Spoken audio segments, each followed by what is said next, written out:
Assalamualaikum warahmatullahi wabarakatuh. Saya Hani Vidya Kristi, calon guru penggerak angkatan 7 dari SMK Negeri 5 Kota Malang, Jawa Timur. Pada hari ini akan memaparkan tugas 1.4.A.8 koneksi antar materi modul 1.4 budaya positif. Selamat menyimak.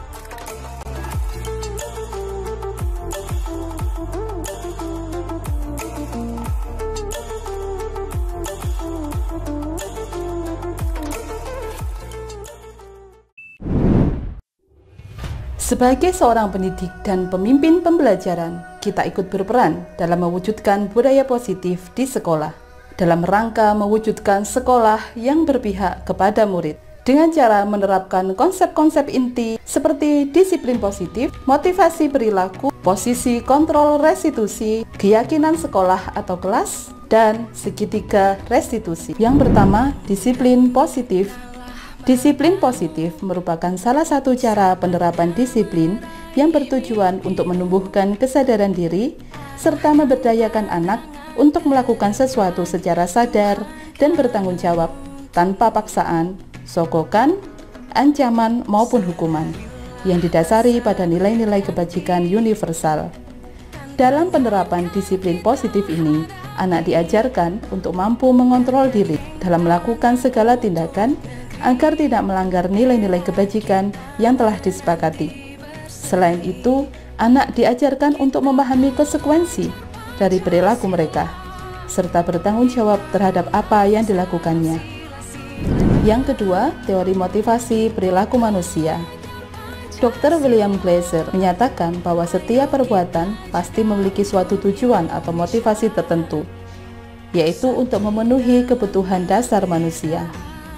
Terdapat 3 jenis motivasi perilaku manusia. Yang pertama adalah untuk menghindari ketidaknyamanan atau hukuman. Yang kedua adalah untuk mendapatkan imbalan atau penghargaan dari orang lain, atau untuk menjadi orang yang mereka inginkan dan menghargai diri sendiri dengan nilai-nilai yang mereka percaya.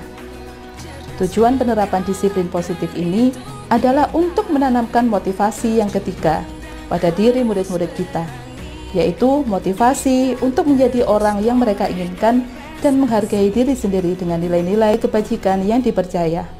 Ketika murid-murid kita memiliki motivasi tersebut, mereka telah memiliki motivasi secara intrinsik yang dapat berdampak jangka panjang, motivasi yang tidak akan terpengaruh pada adanya hukuman atau hadiah. Ketiga, posisi kontrol seorang guru. Terdapat 5 posisi kontrol yang dijalankan guru. Yang pertama sebagai penghukum, yang kedua sebagai pembuat rasa bersalah, yang ketiga sebagai teman, yang keempat sebagai pemantau, atau yang kelima sebagai manajer. Dari kelima posisi kontrol tersebut, tujuan akhir yang sebaiknya dicapai oleh setiap guru adalah posisi sebagai manajer, di mana pada posisi inilah guru dapat membantu murid menjadi pribadi yang mandiri, merdeka, dan bertanggung jawab. Pada posisi manajer, guru membimbing murid untuk dapat mengatur dirinya, serta mendukung murid menemukan solusi atas permasalahannya, mampu menganalisis kebutuhan dirinya dan orang lain, serta dapat bertanggung jawab atas perilaku atau perbuatannya. Yang keempat, keyakinan kelas atau sekolah. Keyakinan kelas atau sekolah merupakan pernyataan-pernyataan universal yang disepakati bersama, mudah diingat, mudah dipahami, dan dapat diterapkan di lingkungan kelas atau sekolahnya. Guru berperan membantu mewujudkan lingkungan yang aman, nyaman, dan budaya positif di sekolah melalui pembentukan keyakinan kelas. Yang kelima, penerapan segitiga restitusi dalam penyelesaian masalah. Guru yang berperan sebagai manajer menggunakan segitiga restitusi untuk menyelesaikan permasalahan yang berkaitan dengan siswa maupun orang yang berada dalam tanggung jawabnya, agar terbentuk pribadi yang mandiri dan bertanggung jawab. Segitiga restitusi ini dapat dilakukan melalui 3 tahapan yang beruntun, yaitu menstabilkan identitas, memvalidasi perilaku yang salah, dan yang terakhir menanyakan keyakinan. Keterkaitan antar materi.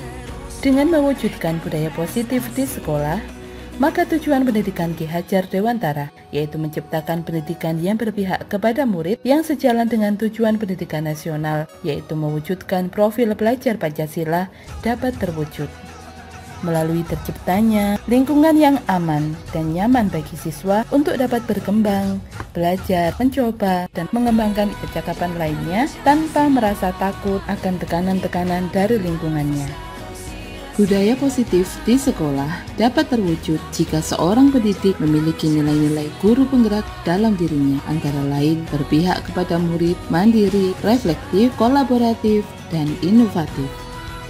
Dengan nilai-nilai ini, diharapkan seorang guru penggerak nantinya dapat menjalankan perannya memimpin perubahan dalam ekosistem pendidikan di lingkungannya dengan memiliki 4 komponen sebagai seorang pemimpin, yaitu mampu mengembangkan diri dan orang lain, mampu memimpin pembelajaran, mampu memimpin manajemen sekolah, dan mampu memimpin pengembangan sekolah.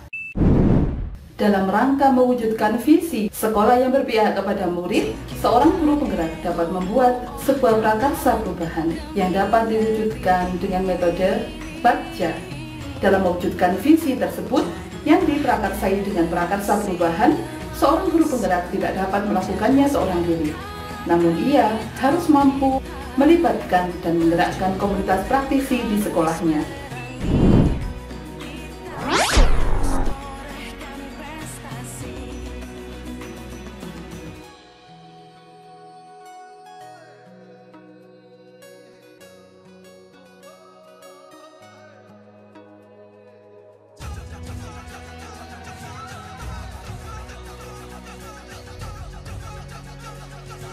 Hal-hal menarik yang saya temukan setelah mempelajari modul 1.4 tentang budaya positif ini antara lain, yang pertama, ilusi bahwa guru dapat mengontrol perilaku murid. Yang sebenarnya adalah seorang guru tidak dapat mengontrol perilaku murid. Ia hanya dapat menuntun tumbuh kembangnya kodrat anak sesuai filosofi Ki Hajar Dewantara. Jika tampaknya seorang guru sedang mengontrol perilaku murid, hal demikian terjadi karena sang murid sedang mengizinkan dirinya untuk dikontrol. Saat itu, bentuk kontrol guru menjadi kebutuhan dasar yang dipilih oleh murid. Yang kedua, teori kebutuhan manusia. Menurut teori kebutuhan manusia, setiap perilaku pasti memiliki tujuan untuk memenuhi kebutuhan dasar manusia. Oleh karena itu, seorang guru harus mampu memahami dan mencari tahu kebutuhan dasar yang coba dipenuhi oleh murid melalui perilaku yang ditunjukkannya. Kemudian mencari rancangan solusi untuk memenuhi kebutuhan dasar tersebut. Dan yang ketiga, teori pemberian penghargaan. Setelah mempelajari modul ini, saya baru memahami bahwa pemberian penghargaan tidak selalu berdampak baik bagi murid. Selain penghargaan hanya merupakan motivasi eksternal yang bersifat jangka pendek, penghargaan yang berlebihan dan diberikan pada saat yang tidak tepat juga dapat bertindak seperti hukuman bagi murid. Antara lain, dapat merusak hubungan, mengurangi ketepatan, menurunkan kualitas pekerjaan, mematikan kreativitas, dan malah menghukum. Seorang pendidik harus dapat menggunakan teknik pemberian hukuman dan penghargaan dengan tepat dan berhati-hati agar tidak menciptakan identitas gagal pada murid, namun dapat membantu murid membangun identitas positif dan kesadaran dalam dirinya.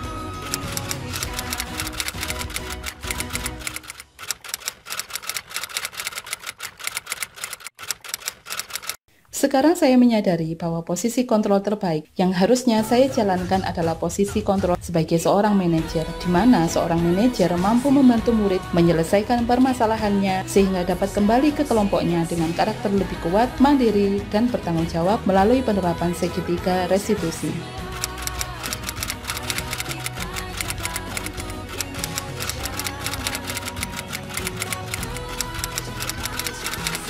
Ketika saya mencoba menyusun keyakinan kelas bersama siswa, saya melihat siswa sangat antusias mengusulkan ide-ide yang dapat membantu mereka belajar lebih baik sesuai kebutuhan dan kondisi murid. Mereka juga menjadi lebih mudah diarahkan dan lebih bertanggung jawab dalam menjalankan keyakinan kelas yang disepakatinya. Dalam melaksanakan segitiga restitusi, saya melihat hal lain dari dalam diri anak. Mereka menjadi lebih terbuka dan merasa aman serta nyaman menceritakan alasan mereka melakukan kesalahan dengan sangat jujur tanpa rasa takut. Mereka juga menjadi lebih bertanggung jawab atas tindakan mereka dan mampu membangun keyakinan lebih baik dalam diri mereka. Saya merasa semakin termotivasi untuk terus memperbaiki dan meningkatkan kualitas diri sesuai konsep-konsep inti yang saya pelajari dari modul 1.4 ini. Saya yakin dengan penerapan konsep-konsep budaya positif ini di kelas maupun di sekolah, nantinya dapat membentuk karakter murid menuju karakter profil pelajar Pancasila yang diharapkan.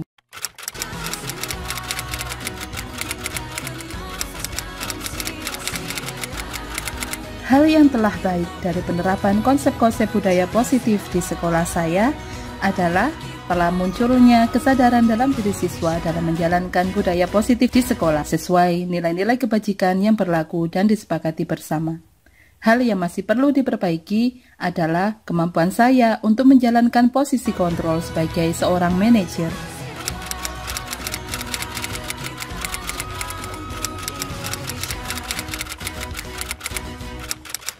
Sebelum mempelajari 5 posisi kontrol, sebagai guru saya sering memakai posisi kontrol sebagai teman, penghukum, dan pembuat rasa bersalah. Perasaan saya saat menjalankan peran sebagai teman, saya merasa siswa lebih mudah dekat dan terbuka kepada saya. Namun, saya kesulitan mengendalikan siswa agar dapat melakukan tujuan pembelajaran yang saya rancang. Sedangkan saat menjalankan peran sebagai penghukum dan pembuat rasa bersalah, saya sering diliputi perasaan menyesal dan rasa bersalah karena harus menghukum siswa dengan sengaja agar mereka tidak mengulangi kesalahannya. Setelah mempelajari modul ini, posisi kontrol yang coba saya terapkan adalah posisi kontrol sebagai manajer. Dengan menjalankan posisi ini, saya merasa sangat bersyukur karena saya dapat membimbing murid menyelesaikan permasalahannya melalui upaya dan kesadaran mereka sendiri dan membentuk karakter murid yang lebih kuat, mandiri, dan bertanggung jawab.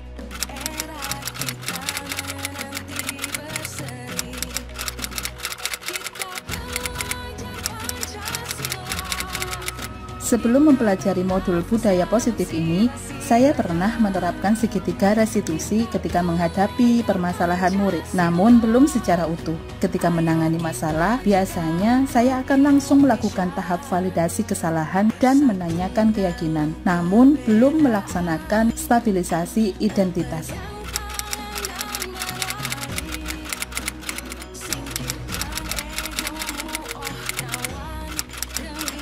Hal lain yang menurut saya penting untuk dipelajari dalam proses menciptakan budaya positif baik di lingkungan kelas maupun sekolah adalah bagaimana cara membangun hubungan kolaboratif antara sekolah dengan orang tua agar budaya positif di sekolah dapat diterapkan di rumah sehingga menjadi kebiasaan dan dapat membangun karakter siswa yang utuh. Demikian pemaparan tugas koneksi antar materi modul 1.4 budaya positif. Terima kasih telah menyimak dan sampai jumpa di video berikutnya. Guru Bergerak Indonesia Maju. Wassalamualaikum warahmatullahi wabarakatuh.